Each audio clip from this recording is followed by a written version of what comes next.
ভারতের কর্ণাটক রাজ্যে সরকারি ও সরকারি অনুদানপ্রাপ্ত শিক্ষা প্রতিষ্ঠানে হিজাব নিষিদ্ধের বিতর্কিত আদেশ প্রত্যাহার করেছে রাজ্য সরকার। বুধবার ১৩ মে কর্ণাটক সরকার ২০২২ সালের ৫ ফেব্রুয়ারির সেই নির্দেশনা বাতিল করে নতুন নীতিমালা জারি করেছেন। নতুন সিদ্ধান্ত অনুযায়ী শিক্ষার্থীরা নির্ধারিত ইউনিফর্মের সঙ্গে সীমিত পরিসরে ধর্মীয় ও ঐতিহ্যগত পরিচয়বাহী প্রতীক ব্যবহার করতে পারবে। এর মধ্যে হিজাব, মাথার পাগড়ি, পবিত্র সুতা, রুদ্রাক্ষ ও অন্যান্য ধর্মীয় প্রতীকও অন্তর্ভুক্ত রয়েছে।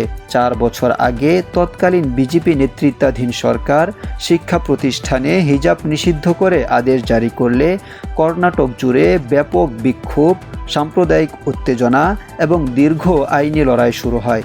বিষয়টি পরে আদালত পর্যন্ত গড়ায়। কর্ণাটক হাইকোর্ট নিষেধাজ্ঞার পক্ষে রায় দিলেও ভারতের সুপ্রিম কোর্টে দ্বিমতপূর্ণ রায় আসে এবং বিষয়টি বৃহত্তর বেঞ্চে পাঠানো হয়। কর্ণাটক রাজ্যের স্কুল শিক্ষা ও সাক্ষরতা বিষয়ক মন্ত্রী মধু বঙ্গারাপ্পা নতুন সিদ্ধান্ত ঘোষণা করে বলেন, মুখ্যমন্ত্রী সিদ্ধারামাইয়ার নির্দেশনা এবং বিভিন্ন মহলের দাবির পরিপ্রেক্ষিতে এ পদক্ষেপ নেওয়া হয়েছে। তিনি বলেন, শিক্ষাই শিক্ষা প্রতিষ্ঠানের মূল লক্ষ্য, তবে কোনো শিক্ষার্থী যেন তার ধর্মীয় পরিচয় পালনের কারণে বৈষম্যের শিকার না হয় সেটিও নিশ্চিত করতে হবে।